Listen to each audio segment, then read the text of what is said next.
urine formation. Next topic is urine formation.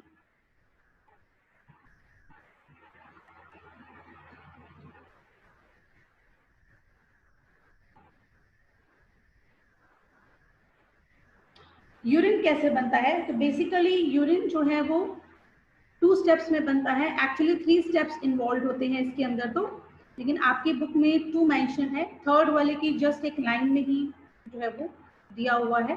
तो 3 steps are, number 1 is ultra filtration, second is tubular reabsorption,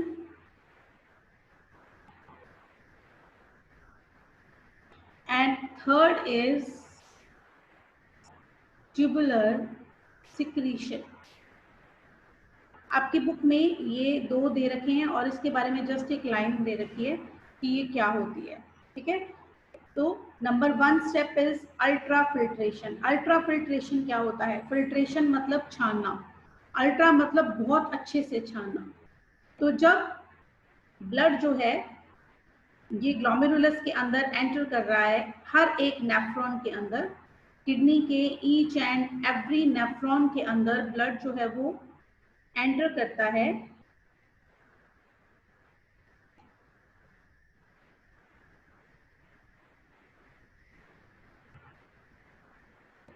ठीक है, हर एक nephron के अंदर एफरेंट आर्टेरियोल से जो है ब्लड एंटर कर रहा है.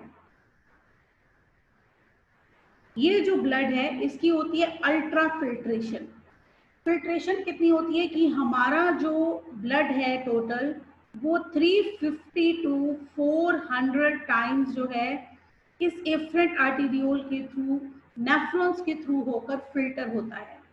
अगर हम ऐसे देखें तो 180 लीटर एक दिन में 24 आवर्स में हमारा ब्लड फिल्टर होता है. और यूरिन कितना बनता है? एक नॉर्मल हेल्दी पर्सन को एक दिन में यूरिन आता है 1 to 1.5 लीटर्स. ठीक है, 1 से 1.5 लीटर जो है वो यूरिन आता है. और टोटल ब्लड कितना होता है? It is 180 litres. ठीक है, इतना ब्लड, एक नॉर्मल पर्सन के अंदर ब्लड कितना होता है हमने सर्कुलेशन में किया था, it could be 5 to 6 litres according to the weight. ये मैंने आपको सर्कुलेशन में बताया था. तो यही ब्लड बार बार सर्कुलेट होता है. तो हमने टोटल कितना ब्लड एंटर करता है उसको कैलकुलेट किया है. 180 लीटर्स 24 आवर्स में. और यूरिन बनता है 1 से 1.5 लीटर, मतलब 180 लीटर जो ब्लड यहाँ से क्रॉस कर रहा है उसमें से जो फिल्टर होकर यहाँ पर आया है उसमें से लगभग 99% सारी चीजें क्या हो जाती हैं? रीएब्सॉर्ब, फिर से वापस एब्जॉर्ब हो जाती हैं. कौन एब्जॉर्ब कर लेता है? इसको एब्जॉर्ब करता है सबसे पहले जो है फिल्ट्रेशन. वो मैंने आपको बताया था, यहाँ पर एक फिल्टर लगा हुआ है, दैट इज ग्लोमेरुलस. क्या है ग्लोमेरुलस? कैपिलरी का एक नेटवर्क. तो ये हो गई filtration, that is known as ultra filtration, क्योंकि ये 3 लेयर्स के थ्रू होकर आता है. ठीक है, और ये जो कैपिलरी नेटवर्क है, अब ये पूरे नेफ्रॉन के ऊपर इस तरह से जो है वो कवर्ड है सारा कैपिलरी नेटवर्क. तो जो ब्लड आ रहा है वो सारा जो यहाँ से फिल्टर हुआ ग्लोमेरुलस से, वो पहले कहाँ एंटर करेगा? वो एंटर करेगा इन द बोमेंस कैप्सूल, फिर पीसीटी में जाएगा, फिर लूप ऑफ हेनली में जाएगा, उसके बाद बीसीटी में जाएगा. लेकिन ये पूरा रास्ता यहाँ से लेकर पीसीटी से शुरू होकर प्रॉक्सिमल कॉन्वोल्यूटिव ट्यूब्यूल से शुरू होकर जो सारा फिल्ट्रेट है अंदर, जो सारा ब्लड इसके अंदर जो भरा हुआ है, जो फिल्टर होके आया है, उसमें से 99% चीजें जो है वो रीएब्सॉर्ब हो जाती है. किसके अंदर? इन कैपिलरीज के अंदर. क्या क्या चीजें हैं वो? सबसे पहली चीज है वाटर, सेकेंड इज ग्लूकोज, जो बचा हुआ फूड का ग्लूकोज है, अगर वो यूरिन में बाहर जा रहा है तो उसको भी वापस ले लिया जाता है. और क्या ले लिया जाता है? Sodium ions. सोडियम आयंस भी रीअब्सॉर्ब कर लिए जाते हैं, यानी कि फिर से एब्सॉर्ब कर लिए जाते हैं. पहले एब्जॉर्प्शन कहाँ हुई थी? डाइजेशन के टाइम पर. कहाँ पर? इंटेस्टाइन में.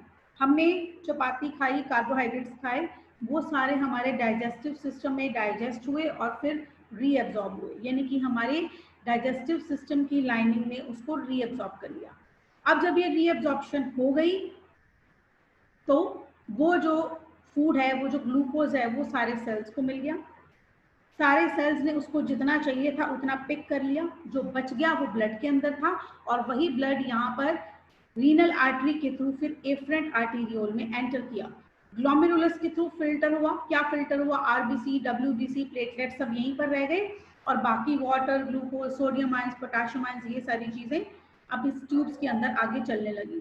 लेकिन जैसे जैसे ये सामान आगे बढ़ता है, ये सारी चीजें ब्लड के अंदर मिक्स, एक्चुअली अब जब इसमें से फिल्टर हुआ आरबीसी, डब्ल्यूबीसी, तो बोमेन कैप्सूल में, पीसीटी में, लूप ऑफ हेनली में, डीसीटी में जो फ्लूइड बह रहा है उसको हम ब्लड नहीं कहेंगे, उसको हम बोलेंगे फिल्टरेट, रीनल फिल्ट्रेट। फिल्ट्रेट मतलब छाना हुआ। जैसे अगर हम चाय को छान लें तो चाय क्या कहलाएगी? It will be filtrate. जिसको फिल्टर करके जो लिक्विड निकाला गया है दैट इज फिल्ट्रेट। तो इसमें से सॉलिड सब्सटेंसेस यानी कि आरबीसी, डब्ल्यूबीसी, प्लेटलेट्स, ये सारी चीजें यहीं पर रह जाती हैं ग्लोमेरुलस के अंदर, और बाकी चीजें जो है वो बोमेन कैप्सूल के अंदर एंटर करती हैं। और एंटर करने वाला फ्लूइड अब ब्लड नहीं है, क्योंकि उसके अंदर आरबीसी, डब्ल्यूबीसी नहीं है। अब वो क्या है? इट इज अ फिल्ट्रेट, छाना हुआ ब्लड। ये फिल्ट्रेट जैसे जैसे आगे बढ़ता है वैसे वैसे इसमें से चीजें जो है वो रीअब्सॉर्ब होती हैं। That is the second step, tubular reabsorption. Reabsorb कौन कर रहा है? तीनों ट्यूब्स। कौन सी तीनों ट्यूब्स हैं? Proximal convoluted tubule, loop of Henley and distal convoluted tubule. ये तीनों रीअब्सॉर्ब कर रही हैं सारा का सारा ब्लड। अब रीअब्सॉर्ब जो है सारा करने के बाद तीसरा स्टेप आता है सिक्रीशन। जब ये डीसीटी तक पहुंचता है सारा फिल्ट्रेट, तो जो चीजें गलती से इन कैपिलरीज के अंदर चली गई थी, इस ट्यूब से कैपिलरीज के अंदर एंटर हो गई थी गलती से जो चीजें, वो वापस अंदर डाल दी जाती हैं। क्या चीजें? सबसे पहले यूरिया। यूरिया जो है एक बहुत ही छोटा सा मॉलिक्यूल है, लेकिन हमारी बॉडी के अंदर बहुत ही ज्यादा टॉक्सिक है। एक नॉर्मल हेल्दी पर्सन के अंदर भी यूरिया होना चाहिए, लेकिन जो बनता है वो ज्यादा होता है, और जो ब्लड में हमें चाहिए वो अमाउंट बहुत ही कम है। तो एक्स्ट्रा जो भी बनता है वो किडनी में फिल्ट्रेशन के लिए दे दिया जाता है। लेकिन जो यूरिया है वो इतना छोटा मॉलिक्यूल है कि ना चाहते हुए भी इस फिल्ट्रेट में से वो वापस ब्लड के अंदर चला जाता है। तो ब्लड से ये वापस सिक्रीट करके फिर से फिल्ट्रेट के अंदर ऐड कर दिया जाता है। कहाँ पर? डीसीटी में। पीसीटी से गलती से ये ब्लड के अंदर चला जाता है, क्योंकि बहुत छोटा मॉलिक्यूल है, आसानी से एक ट्यूब से दूसरी ट्यूब में मूव कर जाता है। लेकिन लूप ऑफ हेनली से गुजरने के बाद डीसीटी में जब ये आता है, तो जो डीसीटी के ऊपर ये जो पेरिट्यूबुलर कैपिलरीज लगी हुई हैं, ये इसको वापस इसके अंदर डाल देती हैं, ताकि ये यूरिन बनकर कलेक्टिंग डक्ट में चला जाए और बॉडी के बाहर निकल जाए। ऐसे ही आपने कई दवाइयां ली हैं, जैसे कि एक एंटीबायोटिक है दैट इज पेनिसिलिन। बहुत ही खतरनाक एंटीबायोटिक है। आपने पढ़ा भी होगा कि सबसे पहला जो एंटीबायोटिक डिस्कवर हुआ था एक फंगस पेनिसिलम पे, दैट इज पेनिसिलिन। इसको आज भी अगर हम देते हैं तो पहले टेस्ट करते हैं, स्किन पे जरा सा छोटा सा एक इसका इंजेक्शन, जरा सा एक ड्रॉप देके देखते हैं। अगर रिएक्शन होता है बॉडी में तो नहीं दिया जाता, क्योंकि अगर एक साथ सारी डोज दे दें तो इतना ज्यादा रिएक्ट कर जाता है, इतना ज्यादा पॉइजनस होता है ये कि हम पेशेंट को बचा नहीं सकते हैं। तो पेनिसिलिन अगर किसी को इंजेक्शन लग रहा है, ये मेडिसिन ले रहा है कोई पेनिसिलिन, वो भी बॉडी में जितनी जरूरत है उतनी रख ली जाती है, बाकी की सारी ब्लड के थ्रू डीसीटी के अंदर डाल दी जाती है और कलेक्टिंग ट्यूब्यूल में in the form of urine बन जाती है। अगर आपने कभी मेडिसिन ली हो तो आपने नोटिस किया होगा कि जब भी हम मेडिसिन लेते हैं तो हमारा यूरिन जो है वो ज्यादा कंसंट्रेटेड और डार्क आता है, डार्क येलो कलर हो जाता है। वो क्यों? क्योंकि पेंसिलिन और या जो भी ड्रग्स हैं वो पूरी कभी भी एब्जॉर्ब नहीं होती। अगर आप एक टैबलेट ले रहे हो 100 mg की, तो ज्यादातर उसमें से 30 to 40 mg ही आपकी बॉडी के अंदर रहेगा, बाकी का 60 to 70 mg वो बॉडी के बाहर चला जाता है, और वही हमारे डार्क कलर यूरिन का कारण भी होता है। ठीक है, तो कई सारी ड्रग्स, यूरिया, ये सब चीजें वापस सिक्रीट हो जाती है, मतलब ब्लड के थ्रू वापस डीसीटी के अंदर डाल दी जाती है। सबसे ज्यादा जो रीअब्जॉर्प्शन होती है वो किस चीज की होती है? वाटर की। हमने पढ़ा सर्कुलेशन में कि ब्लड कंसिस्ट ऑफ प्लाज्मा, और प्लाज्मा क्या है? It is 92% water. तो जो भी यहाँ पर प्लाज्मा और जो था लिक्विड पार्ट ही अंदर जा रहा है, आरबीसी, डब्ल्यूबीसी, प्लेटलेट्स, जो कॉर्पस्कल्स से जो सेल वाला पार्ट था वो तो यहीं पे रुक जाता है। तो जो लिक्विड पार्ट है उसमें से सारा जो वाटर है वो रीअब्जॉर्ब कर लिया जाता है, यानी कि फिर से रीअब्जॉर्ब कर लेते हैं। जैसे कि मैंने आपको एग्जांपल दिया था कि आपके घर में अगर पूरे घर की अच्छे से दिवाली की सफाई हो रही है, बहुत सारा स्क्रैप निकला, गंद निकला, तो उसको फाइनली स्क्रैप जो है वो लेने जो आते हैं, उनको देने से पहले आपके घर में एक बार फिर से चेकिंग होती है, एक बार फिर से देख लो कहीं कोई ऐसा सामान तो नहीं जो जरूरी है जिसको हम रख सकते हैं। सेम ऐसा ही किडनी के साथ भी होता है। जो सामान, जो ब्लड अल्ट्रा फिल्ट्रेशन के लिए एफरेंट आर्टेरियोल में भेज दिया जाता है, वो पूरी ट्यूब्स के through PCT, loop of Henley और डीसीटी में से होकर गुजरता है, लेकिन साथ साथ में उसमें से जो सामान चाहिए होता है, जैसे कि ग्लूकोज, ग्लूकोज क्या है? फूड है, तो वो वापस रीअब्जॉर्ब कर लिया जाता है। सोडियम आयंस चाहिए, वाटर चाहिए, जो चीजें चाहिए वो सब ले ली जाती है। और अगर आपने कोई दवाई खाई है, कुछ भी लिया है, तो वो एक्स्ट्रा जो है वो वापस डीसीटी में दे दिया जाता है। इस तरह से फाइनली जो कलेक्टिंग डक्ट के अंदर फ्लूइड हमारे पास आता है, उस फ्लूइड को हम क्या बोलते हैं?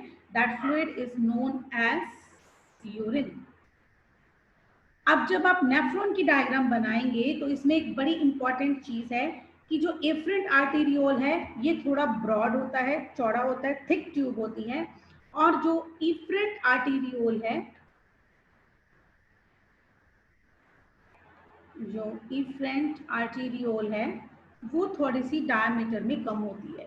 ऐसा क्यों? क्योंकि ब्लड जो आना है अंदर वो ज्यादा प्रेशर से आता है, ज्यादा ब्लड आता है, और जो वापस रीअब्सॉर्ब होकर निकलना है उस ब्लड का प्रेशर भी कम होता है और उसकी अमाउंट भी कम होती है, क्योंकि उसमें से बहुत कुछ जो है वो रीअब्सॉर्ब कर लिया जाता है, लेकिन जो बचता है वो यूरिन भी तो बनाकर भेजना है, तो कुछ पार्ट कम हो जाता है। इसलिए इफरेंट आर्टेरियोल थोड़ा सा नैरो होता है as compare to efferent arteriole.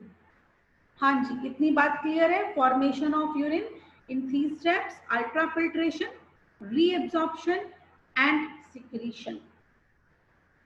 Clear है ये? Yes ma'am. कल वाले में कोई डाउट तो नहीं था? मैं आपको पूछना भूल गई। चैप्टर रीड किया था आपने?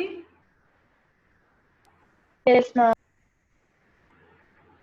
ठीक है, तो अल्ट्रा फिल्ट्रेशन बहुत ही छलनी, जैसे मैंने आपको बोला था कि किडनी छलनी का काम करती है, तो ग्लोमेरुलस भी एक छलनी है जिसमें से ब्लड फिल्टर हो रहा है, बहुत बारीकी से फिल्टर हो रहा है, इसलिए अल्ट्रा फिल्ट्रेशन।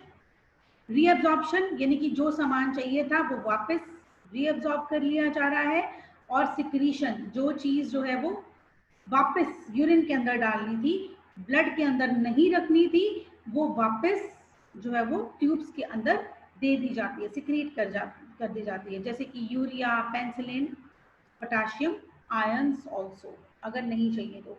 इसीलिए मैंने आपको लेक्चर स्टार्ट होने पर पहली बात क्या कही थी कि हमारे अंदर भगवान ने किडनीज क्यों लगाकर भेजी हैं? That is not for the purpose of excretion.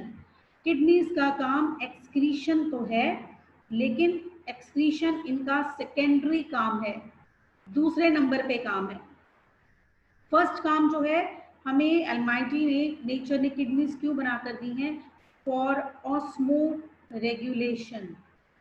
Osmo regulation मतलब बॉडी के अंदर सॉल्ट्स की, वाटर की, और जितने भी डिसॉल्व्ड सब्सटेंसेस हैं उनकी कंसंट्रेशन को मेंटेन या कांस्टेंट रखने के लिए हमें किडनीज दी गई हैं, ताकि हमारे बॉडी फ्लूइड्स के अंदर कंसंट्रेशन जो है वो हमेशा नॉर्मल ही रहे।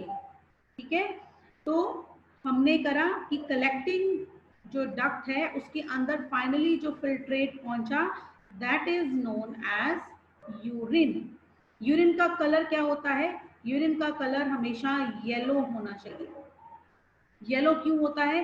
क्योंकि इसके अंदर एक पिगमेंट होता है दैट इज यूरोक्रोम, जो कि आरबीसीज के टूटने की वजह से बनता है।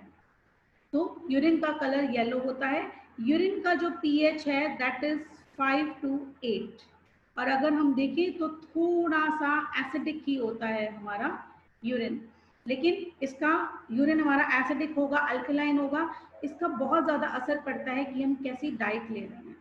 अगर आप अपनी डाइट में फ्रूट्स ज़्यादा ले रहे हो तो आपका यूरिन एसिडिक होगा, और अगर आप अपनी डाइट में वेजिटेबल्स ज़्यादा लेते हैं तो आपका यूरिन थोड़ा सा अल्कलाइन साइड पर रहेगा। तो basically it is slightly alkaline और स्लाइटली एसिडिक साइड पर ज़्यादा होता है। लेकिन अगर आपको यूरिन में जलन होती है और आप फ्रूट्स कम करके वेजिटेबल्स ज़्यादा कर देते हैं तो आपकी वो जलन भी खत्म हो सकती है। यूरिन की अमाउंट कितनी होती है पर डे? एक दिन में एक normal person 1 to 1.5 litre urine जो है वो सिक्रीट करता है।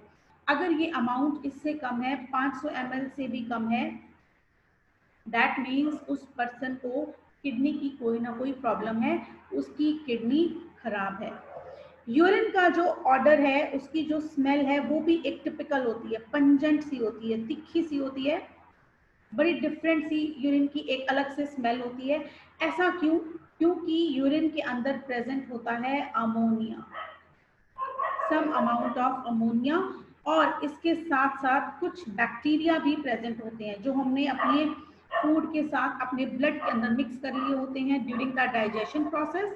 वो सब बैक्टीरिया भी यूरिन के अंदर मिक्स हो जाते हैं, इसीलिए यूरिन का एक टिपिकल और पर्टिकुलर ऑर्डर, एक पर्टिकुलर स्मेल होती है। यूरिन की जो स्पेसिफिक ग्रेविटी है that is between 1.003 to 1.035। Urine की इतनी स्पेसिफिक ग्रेविटी भी देखी जाती है। यूरिन के कॉन्स्टिट्यूएंट्स क्या हैं? क्या क्या चीजें जो हैं वो यूरिन के अंदर होती हैं? फर्स्ट चीज है दैट इज यूरिया। यूरिया कितना होता है यूरिन के अंदर? इट इज 2 to 3 मिलीग्राम पर लीटर ऑफ यूरिन।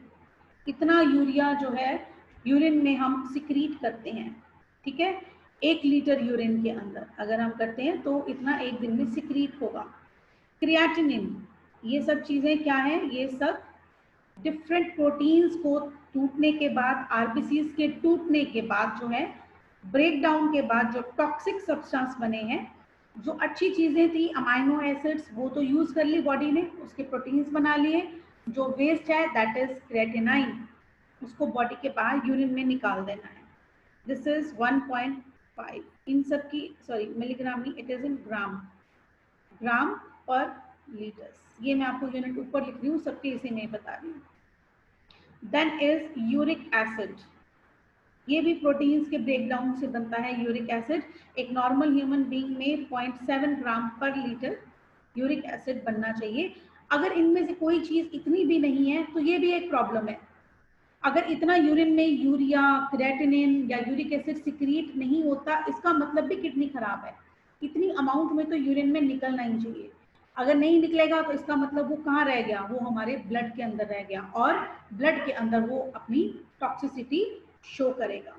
इसके अलावा सोडियम क्लोराइड जो सॉल्ट होता है एक तरह से, कई तरह से, that is also present in 9 ग्राम पर litre of urine. Potassium chloride, it is also present 2.5 ग्राम पर लीटर ऑफ यूरिन। अमोनिया बहुत ही कम होता है, 0.6 ग्राम, क्योंकि मैंने आपको चैप्टर के स्टार्टिंग में बताया था ammonia is the most toxic substance. अगर वो हमारी बॉडी में ज़्यादा बनता है तो हमें as a human being healthy रहना बहुत ही मुश्किल है। इसीलिए हमारे अंदर अमोनिया बहुत ही कम अमाउंट में बनता है, और जितना बनता है वो फटाफट से यूरिया के अंदर कन्वर्ट भी हो जाता है, क्योंकि यूरिया टॉक्सिक तो है लेकिन अमोनिया से कम टॉक्सिक है, इसीलिए वो बन जाता है। इसके अलावा और भी कुछ सब्सटेंसेस हैं जो प्रेजेंट हो सकते हैं इन द यूरिन, ठीक है? मिनिमल अमाउंट ऑफ ग्लूकोज जो है वो प्रेजेंट हो सकती है कभी ना कभी, लेकिन अगर ये अमाउंट ज़्यादा है तो इसका मतलब जो आप बोलते हो कि उसको क्या डिजीज है, शुगर, अगर हम मेडिकल टर्म्स में कहें तो उसको क्या है, डायबिटीज। ये चीजें हो सकती हैं, होनी नहीं चाहिए, दीज आर एबनॉर्मल कंडीशंस। तो नॉर्मल के अलावा एबनॉर्मल क्या क्या चीजें हैं जो यूरिन के अंदर निकल सकती हैं? सबसे पहले यूरिन में आ सकता है ब्लड, और इस कंडीशन को हम बोलते हैं हीमेट्यूरिया। हीम जो है वर्ड बना है ब्लड से, हीमोग्लोबिन होता है ब्लड के अंदर, और यूरिया मीन्स यूरिन, यूरिन के अंदर ब्लड का आना।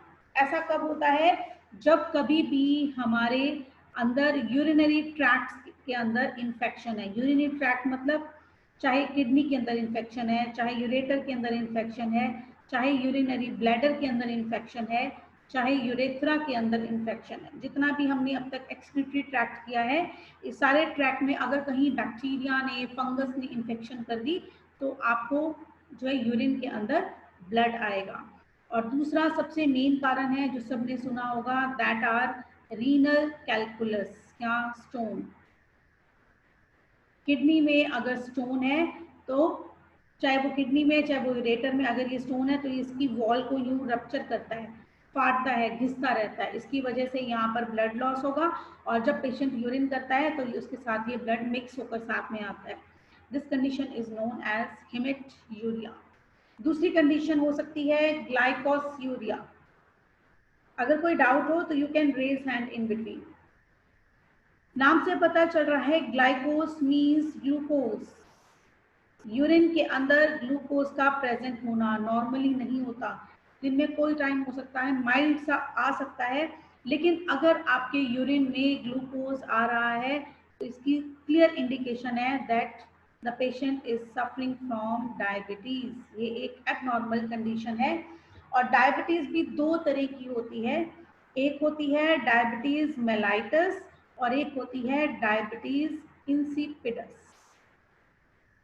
डायबिटीज इंसिपिडस कौन सी होती है? जो कि बच्चों में होती है, छोटे होते हैं। आपने छोटे छोटे बच्चों का भी सुना होगा कि वो इंसुलिन के इंजेक्शन लगाते हैं, 5 साल का, 4 साल का, 2 साल का, इतने छोटे बच्चों को भी डायबिटीज होती है। तो बाय बर्थ जो डायबिटीज होती है दैट इज डायबिटीज इंसिपिडस, और आफ्टर 40s जो डायबिटीज होती है दैट इज डायबिटीज मेलाइटस। तो डायबिटीज मेलाइटस में ग्लूकोज की अमाउंट जो है वो यूरिन में हमें बढ़ी हुई मिलती है। नेक्स्ट एबनॉर्मल कंडीशन हो सकती है एल्ब्यूमिन यूरिया। यूरिन के अंदर एल्ब्यूमिन का आना। एल्ब्यूमिन क्या है? It is a type of protein. हमने प्लाज्मा प्रोटीन किया था, सीरम ग्लोबुलिन, सीरम एल्ब्यूमिन और फाइब्रिनोजन, ठीक है। सर्कुलेशन वाले चैप्टर में हमने पढ़ा था एल्ब्यूमिन एक प्रोटीन है जो कि प्लाज्मा के अंदर प्रेजेंट होता है। अब ये प्रोटीन अगर यूरिन में बाहर निकलता है, इसका भी मतलब है कि आपकी किडनी जो है वो that is not working properly. अगर मैं कहूँ कि किडनी प्रॉपरली नहीं वर्क कर रही तो बेसिकली क्या खराब होगा? Please raise your hands. आपके पास ये किडनी है, किडनी के अंदर ये नेफ्रॉन है, तो कैन यू गेस कि अगर किडनी खराब है तो क्या खराब होता होगा? Bowman's capsule. No, not Bowman's capsule. जिसका मोस्ट वाइटल फंक्शन है, वाइटल मीन्स सबसे इंपॉर्टेंट, जो जिंदा रहने के लिए जरूरी हो, that is the most vital function, और वो किडनी में कौन कर रहा है? ग्लोमेरुलस। ग्लोमेरुलस जो है वो खराब हो जाता है। ग्लोमेरुलस बेसिकली है क्या? कैपिलरी का नेटवर्क। आर्टरीज, आर्टीरियोल्स और आर्टीरियोल्स आगे कैपिलरीज में टूट गई, और कैपिलरीज जो है वो एक नेटवर्क बनाती हैं। जैसे आपके घर में चाय की छलनी, इसी से एग्जांपल लेते हैं, that is the best example, ठीक है। अगर आप देखो अपने घर में जाकर अपनी मदर से पूछो तो अगर हम कई सालों तक यूज करें ना तो ये छलनी भी खराब हो जाती है। इसके जो नेट के बीच में पोर्स है ना वो ब्लॉक हो जाते हैं, देखिए ब्लॉक्ड। अब इसमें से कोई भी चीज़ है वो अच्छे से फिल्टर नहीं होगी, और अगर ये पूरी तरह से ब्लॉक्ड है तो बिल्कुल भी फिल्टर नहीं होगी, ठीक है। तो ग्लोमेरुलस का खराब होना दैट इज हम क्या बोलते हैं? रीनल फेलियर, किडनी खराब होगी। अब ग्लोमेरुलस कितने हैं? 1 मिलियन से ज्यादा, 10 लाख से ज्यादा एक किडनी के अंदर। तो अगर किसी की किडनी खराब है तो क्या खराब हो रहा है? ग्लोमेरुलस। हो सकता है 1 मिलियन 10 लाख के 10 लाख ना खराब हो, 6 लाख 7 लाख 8 लाख इतने खराब है, तो 2 लाख ठीक भी क्या कर लेंगे, उनसे भी काम नहीं हो पाएगा, काम नहीं चलता किडनी का। इसीलिए अब ग्लोमेरुलस क्या है? Fine capillary network.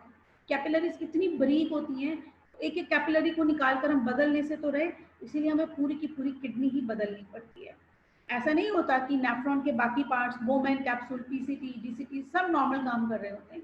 खराब क्या होता है? ओनली द ग्लोमेरुलस, और उसको हम चेंज नहीं कर सकते, इसीलिए हमें पूरी की पूरी किडनी नई जो है वो लगानी पड़ती है। ठीक है, क्लियर है यहाँ तक बात सारी? Yes ma'am. Yes. और आपने नोटिस की होगी कि गर्मियों में, समर में आप जितना मर्जी पानी पी लो, आपको यूरिन जो है वो कम आता है, और विंटर्स में आप पानी भी कम पीते हैं और आपको यूरिन भी ज्यादा आता है ना। अगर आप कभी वैसे ही वाटर इनटेक बढ़ा दो, जूस वगैरह ज्यादा पीने लग जाओ, तो भी यूरिन ज्यादा आता है। ठीक है, और अगर आप नॉर्मली सर्दियों में जैसे होता है, हम पानी कम पीते हैं कई बार, ठीक है, बहुत ही कम पीते हैं, जैसे मेरे जैसे लोग कई बार पूरे दिन में 1 या 2 सिप ही पानी पीते हैं सर्दियों में। ठीक है, now I take it as a medicine, मैं इसको सोच के पीती हूँ कि मुझे पीना है इतना। अगर कोई ऐसा नहीं करता तो भी उसका यूरिन कम आता है, चाहे सर्दी हो चाहे गर्मी हो, what ever the season is. ऐसा क्यों होता है? इस सारी चीज को रेगुलेट कौन कर रहा है? कौन है जो हमारी किडनी को बताता है कि यूरिन कम ज्यादा? अब यूरिन कम ज्यादा कैसे होगा, ये तो आपको क्लियर हो जाना चाहिए, फिर भी मैं आपको बता देती हूँ यूरिन कम ज्यादा क्यों हुआ है। क्योंकि ज्यादा यूरिन कब आएगा? जब रीअब्जॉर्प्शन कम होगी। रीअब्जॉर्प्शन कौन करेगा? कि यहाँ से जो सारा जो ब्लड है, ये जो ट्यूब्यूल्स है, पीसीटी हो गई, लूप ऑफ हैनली हो गया, डीसीटी हो गई, अगर इनके अंदर से सारी चीज जो है वो रीअब्जॉर्ब हो रही है, ज्यादा रीअब्जॉर्ब हो रही है, तो यूरिन क्या होगा? कम होगा। और अगर रीअब्जॉर्प्शन कम हो रही है तो यूरिन क्या होगा? ज्यादा होगा। मतलब जो ब्लड फिल्ट्रेट आया है वो ब्लड के अंदर वापस सामान नहीं गया, एज इट इज सारा का सारा बाहर आ गया, और उसमें से भी ज्यादा क्या चीज आ गई? That is water. तो इस सारी चीज को रेगुलेट कौन करता है? इस सारी चीज को रेगुलेट करने के लिए एक हार्मोन है हमारे पास, that is known as ADH, या इसका दूसरा नाम है वैसोप्रेसिन। ADH की फुल फॉर्म है एंटी डायूरेटिक हार्मोन। एंटी मतलब अगेंस्ट, डायूरेसिस के जो डायूरेटिक वर्ड बना है, it is from diuresis. Diuresis means ज्यादा यूरिन का आना। ज्यादा यूरिन क्यों आएगा? जब हम पानी ज्यादा पिएंगे, हमारी किडनी ज्यादा फिल्टर करेगी। ठीक है, तो एंटी डायूरेसिस, यूरिन के अगेंस्ट काम करना। ADH हार्मोन इस सारी चीज को कंट्रोल करता है। कैसे, मैं आपको बताती हूँ। रिलीज कहाँ से होता है? ये रिलीज होता है पिट्यूटरी ग्लैंड से। पिट्यूटरी ग्लैंड जिसके 2 पार्ट्स हैं, एंटीरियर और पोस्टीरियर। एंटीरियर मींस आगे का पार्ट एंड पोस्टीरियर मींस पीछे का part. A for anterior, P for posterior. तो पिट्यूटरी का पीछे वाला जो पार्ट है, ब्रेन में होता है हमारा पिट्यूटरी ग्लैंड, वहां से रिलीज होता है ये हार्मोन, दैट इज ADH। अगर किसी पर्सन के अंदर ADH की सिक्रीशन जो है वो बढ़ जाए, ADH क्या है? एंटी डायूरेटिक, यानी कि डायूरेसिस कम होगा। डायूरेसिस कम मतलब ज्यादा यूरिन कम, ज्यादा यूरिन कम मतलब उस पर्सन को अब यूरिन कम आएगा। ठीक है, ऐसा कब होगा? जब आप पानी ही नहीं पी रहे। इतनी गर्मी है, पसीने में काम कर रहे हो, पानी ही नहीं पी रहे आप लोग, क्या होगा? जो भी आपने वाटर बॉडी के अंदर, हालांकि आप खाना खा रहे हो या आपकी बॉडी के अंदर पहले से ब्लड के अंदर, प्लाज्मा के अंदर तो वाटर प्रेजेंट है ही है, हर एक सेल के अंदर भी वाटर है। हमारी बॉडी 70% वाटर है, ये आप सुनते आए हो, that is due to blood, plasma. तो अगर आप फिर भी ऊपर से जो है पानी कम पी रहे हैं, उस केस में क्या होगा? आपके पिट्यूटरी ग्लैंड को सिग्नल्स मिल जाते हैं कि और पानी नहीं आ रहा, तो ADH हार्मोन रिलीज हो जाता है। ADH हार्मोन क्या करता है? रीअब्जॉर्प्शन को जो है वो बढ़ा देता है। रीअब्जॉर्प्शन ज्यादा मतलब ज्यादा से ज्यादा PCT, लूप ऑफ हैनली और DCT से जो है वाटर निकालकर कहाँ डाल दिया जाता है? वापस ब्लड के अंदर, कि इसको यूरिन बनाकर बाहर नहीं भेजना, इसको वापस रख लो, क्योंकि और तो मिल नहीं रहा पानी। इस कंडीशन में हमें यूरिन कम आता है। इसके ऑपोजिट अगर आप ज्यादा पानी पीते हो तो भी हमारे पिट्यूटरी ग्लैंड को पता चल जाता है और वो एडीएच की अमाउंट को कम कर देता है या रोक ही देता है, एडीएच बंद हो जाता है सिक्रीट होना। अब एडीएच क्या है? एंटी डायूरेटिक, ज्यादा यूरिन को रोकने वाला। तो जब एडीएच नहीं है तो क्या होगा? आपको यूरिन ज्यादा आएगा। तो दोनों ऑपोजिट है, एडीएच बढ़ गया तो यूरिन कम, एडीएच कम तो यूरिन ज्यादा। ये बात समझ में आ गई? यस शिया? Yes ma'am. या ये ओके के मैम लिए क्वेश्चन? यस बोलो। मैम जब हमें स्पेशली जब हमारा अल्ट्रासाउंड वगैरह करना होता है तो हमें यूरिन के लिए मेडिसिन दे देती है, तो वो उस बॉडी के अंदर जाके क्या करती है? डायूरेसिस बनाती है हमारी। डायूरेसिस मीन ज्यादा यूरिन करना। और वो क्यों जरूरी होता है? क्योंकि जब हमारा ब्लैडर फुल होता है तो ब्लैडर के आसपास के जो ऑर्गन्स हैं, जैसे कि किडनी हो गई, ठीक है, यूरेटर हो गया, वो फूल जाते हैं। जब ब्लैडर फुल है आपका, बिल्कुल ऐसा कि बस अब यूरिन निकला कि निकला, और आप फिर भी रोक कर बैठे हैं, क्यों ऐसा होता है? वो वापस यूरिन जो है ब्लड प्रेशर से ऊपर जाता है, सारा कुछ फूला हुआ दिखता है। इसीलिए वो बोलते हैं कि पानी ज्यादा पी के आओ। नहीं पीते तो दवाई देते हैं, और उस दवाई को हम बोलते हैं डायूरेटिक। डायूरेसिस का काम टी, कॉफी, जूसेस, ये सब भी करते हैं। आप ज्यादा चाय पियोगे तो भी आपको यूरिन ज्यादा आएगा। ये सब भी क्या है? They are also diuretics. Alcohol भी, शराब भी, जो लोग अल्कोहल कंज्यूम करते हैं उनको भी यूरिन ज्यादा आता है, ठीक है? जो वो मेडिसिन डायूरेटिक। मैम जब हमारी बॉडी ने मेडिसिन लेगी तो वो हमारी बॉडी के अंदर जाकर ऐसा क्या करता है कि हमें वो स्टार्ट हो जाता है रीअब्जॉर्प्शन कम फॉर्मेशन? कर देता है, ट्यूबुलर रीअब्जॉर्प्शन को कम कर देता है। मैम मेडिसिन जिस का दिन हम इफेक्ट मेडिसिन पर होता है, नेफ्रॉन्स पर। मैम हाँ जी। जिस दिन हम मेडिसिन ले लेते हैं तो उस दिन हमें ये प्रॉब्लम रहती है, फॉर आफ्टर हाफ आवर हमें जाना पड़ता है, तो वाई क्यों? कोई पर्सन का ब्लड प्रेशर बढ़ता है, वो दवाई लेता है तो उस दिन तक ठीक रहता है, because every medicine, every drug has a half life. उसकी बॉडी के अंदर एक ड्यूरेशन है रहने की। जब वो एब्जॉर्ब हो गई तो कुछ टाइम के लिए रहेगी। आप खाना खाते हो, हर रोज खाते हो, एक दिन खाओ, हमेशा के लिए क्यों नहीं चलता वो? हर रोज क्यों? वो भी 3 टाइम क्यों खाना पड़ता है खाना? क्योंकि वो यूज अप हो जाता है,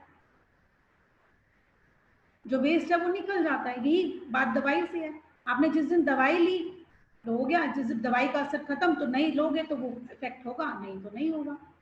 जस्ट लाइक फूड, एक बार ही खाकर, जिंदगी में एक बार खा लो तो पूरी जिंदगी रह सकते हैं हम? नो। ऐसे ही दवाई जो काम कर रही है उसको उतनी देर के लिए वहां पर ठहरना पड़ेगा। मैम जो यूरिन वाली मेडिसिन होती है वो कितनी देर में अपना असर स्टार्ट करती है?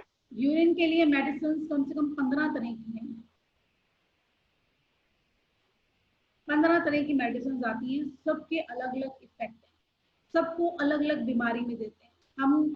जिसका ब्लड प्रेशर बढ़ा हो ना, उसको भी हम जो है वो यूरिन वाली दवाई दे देते हैं, उसका ब्लड प्रेशर भी कम हो जाता है।